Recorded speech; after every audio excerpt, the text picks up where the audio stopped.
Dusty Baker, lots of journeys and a lot of wins. And let's see if he can finish it off with a championship. Chris Speier has been a long-time right-hand man for Mr. Baker.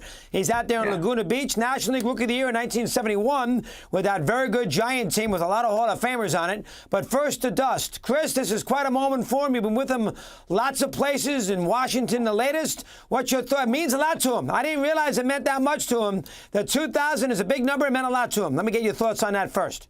Go ahead. Well, yeah, I think, Dusty's always been, he's been goal-oriented, in the big one, is getting that World Series championship. He's gotten close a few times. And the other one was, the 2000, and I looked up some stats too, and there isn't a Hall of Fame manager that has 2,000 wins that's not in the Hall of Fame. And, I think everybody that, especially all the listeners that are listening today, he's so deserved, even if that World Series championship eludes him, which, I really pray that he makes it. He deserves it.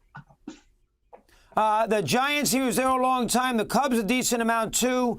Unceremoniously out of D.C. I think that is the one which bothers him.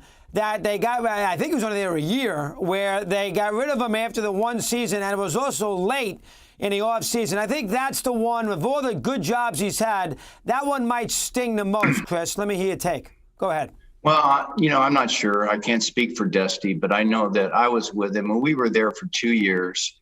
And, we had that building of a great organization, and we were just hoping that we'd have that opportunity the following year to get beyond the playoff rounds that we achieved when we were there.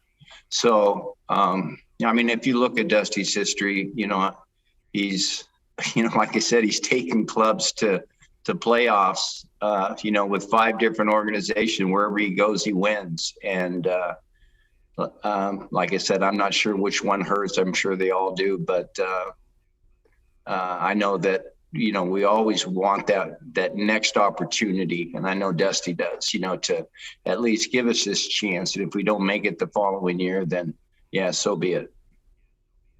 What is the secret? He relates very well to the younger player. That's number one. He likes to wear the wristbands, and, he's young at heart, the music and everything else.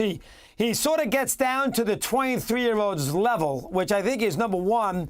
And he knows how not to wear out a team. He knows in 162 games, you can't play your best player 155 of them. So he knows how to get through the long rigors of the regular season, and he's not afraid to play younger guys with an 8-game losing streak. That was always my sense of him.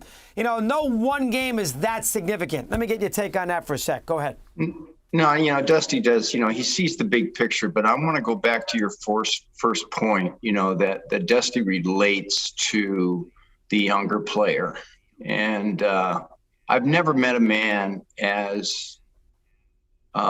that is so comfortable with everybody. I want to call him a man for all seasons and a man for every men and women. He has that ability to understand, to have empathy for whatever situation that player, that person is in.